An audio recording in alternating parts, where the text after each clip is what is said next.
Você já passou anos inteiros remoendo uma escolha do passado, achando que se tivesse escolhido diferente, tudo seria melhor? Eu passei a maior parte da minha vida achando isso. E posso te dizer uma coisa que talvez você não queira ouvir. A decisão que você acha que arruinou sua vida pode ter sido a única coisa que te salvou. Mas você só vai descobrir isso quando for tarde demais para mudar, ou quando perceber que nunca precisou mudar nada.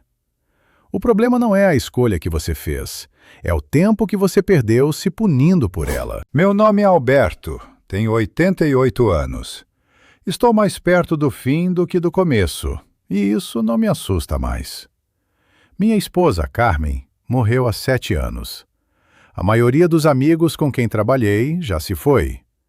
As versões de mim mesmo que achei que seria, o executivo bem-sucedido, o pai perfeito, o homem sem arrependimentos, todas essas versões morreram antes de mim. Falo daqui, deste lugar onde as máscaras já caíram todas.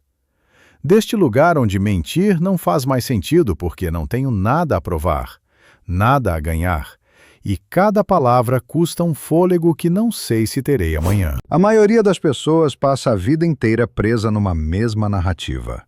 Se eu tivesse aceitado aquele emprego, se eu tivesse me casado com outra pessoa, se eu tivesse investido naquele negócio. A gente constrói universos inteiros ao redor de decisões que tomamos há décadas. Universos onde seríamos mais felizes, mais ricos, mais realizados. E vivemos acordados nesse sonho de uma vida paralela que nunca existiu. O mundo de hoje piora isso. Você vê pessoas mostrando suas vidas perfeitas, suas escolhas perfeitas, e aí você olha para trás e só consegue ver seus erros. Mas eu te digo, aquela vida perfeita que você imagina, ela não existe. Nunca existiu. Cada caminho tem seu preço, e você está pagando o preço errado. Não o preço da decisão que tomou, mas o preço de nunca ter aceitado ela. Durante quase toda a minha vida, eu achei que tinha estragado tudo numa tarde de setembro de 1962. Eu tinha 24 anos. Tinha acabado de me formar em engenharia. Recebi 2 propostas. Uma era para trabalhar numa empresa grande em São Paulo. Boa posição, bom salário, futuro garantido. A outra era para ficar na minha cidade, Chapecó, num emprego menor, ganhando menos, mas perto da minha família. Achei que se eu escolhesse certo, e certo significava São Paulo, significava crescer, significava o que todo mundo esperava, minha vida seria o que deveria ser. Mas escolhi ficar. E passei os próximos 40 anos me perguntando se não tinha desperdiçado minha única chance. Achava que sucesso era tamanho, que importância era a distância de casa, que realizar-se era impressionar quem não me conhecia. Eu racionalizava. Um dia vou voltar, quando eu tiver feito algo grande. Mas enquanto isso, me sentia pequeno, invisível, errado. Isso foi no fim dos anos 70.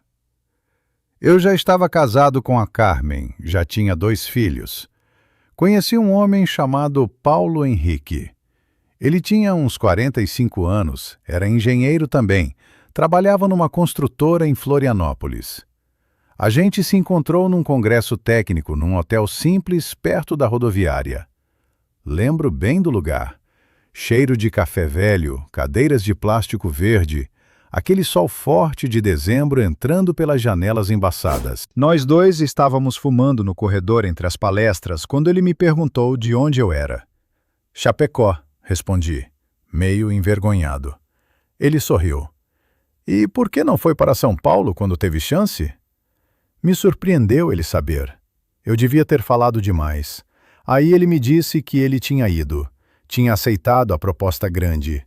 Tinha deixado a família em Santa Catarina e ido construir a carreira em São Paulo nos anos 60. Valeu a pena? Perguntei. Ele deu uma tragada longa. Valeu para quem ficou com meu lugar quando eu morrer. Ele me contou que tinha 3 filhos que mal conhecia, que a esposa tinha virado praticamente uma estranha. Eles dividiam a mesma casa nas férias, mas não dividiam mais nada. Que ele passava 300 dias por ano viajando, dormindo em hotéis, comendo sozinho. Eu sempre achei que era temporário, ele disse. Só mais um projeto, só mais um ano, só até conseguir aquela promoção. Aí eu ia desacelerar, ia aproveitar, a viver. Ele listou os sonhos. Conhecer a Europa com a esposa, ver os filhos crescerem de perto, construir uma casa no interior, ter tempo para pescar. Tudo estava sempre logo ali, depois da próxima conquista. 3 meses depois desse encontro, recebi a notícia. Paulo Henrique tinha tido um infarto. Morreu no escritório, numa sexta-feira à noite, sozinho, revisando plantas. Tinha 46 anos. Fui ao velório em Florianópolis. A família estava lá. A esposa de rosto duro, os 3 filhos adolescentes que pareciam não saber onde ficar, meio perdidos. Tinha muita gente da empresa, muitos elogios. Profissional dedicado, homem sério, exemplo de trabalhador. Mas eu ficava olhando aqueles filhos. Eles estavam de pé, formais, secos, não choravam. E não era por serem fortes, era porque estavam enterrando um homem que não conheciam. Uma semana depois, um colega me contou que já tinham contratado outro engenheiro para o lugar do Paulo Henrique. Em poucas semanas, outro ocupava sua cadeira, sua sala, seus projetos. Como se ele nunca tivesse existido. Fui até o escritório dele buscar umas coisas pessoais que a viúva tinha pedido. Tinha uma agenda na mesa.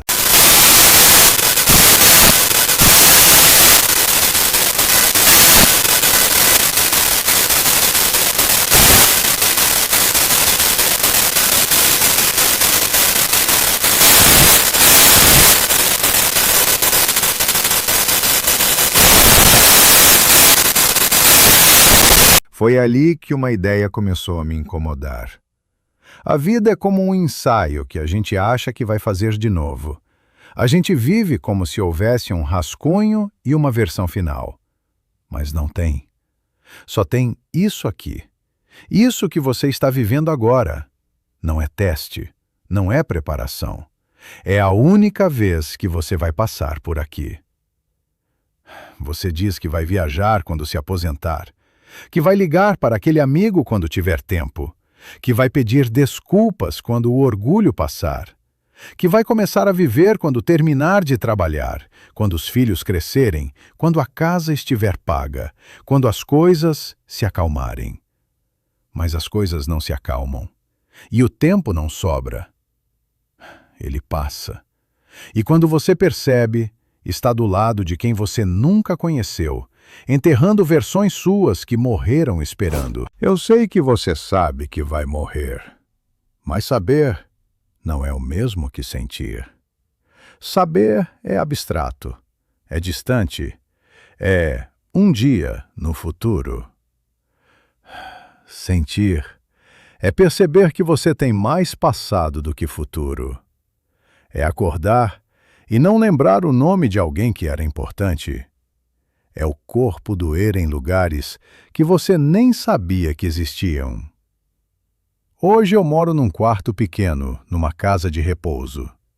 Tenho uma cama, uma cadeira, uma mesinha. Tenho poucas roupas. Tenho fotos. Tenho algumas cartas. Já tive carro. Já tive casa própria. Já tive móveis de madeira de lei, estante cheia de livros, armários cheios de roupas que usei 2 vezes. Posso te dizer, com a certeza de quem já está do outro lado, quase tudo isso era barulho. Eu fui a tantos velórios, vi tantas pessoas morrerem. Nunca vi ninguém levar nada consigo.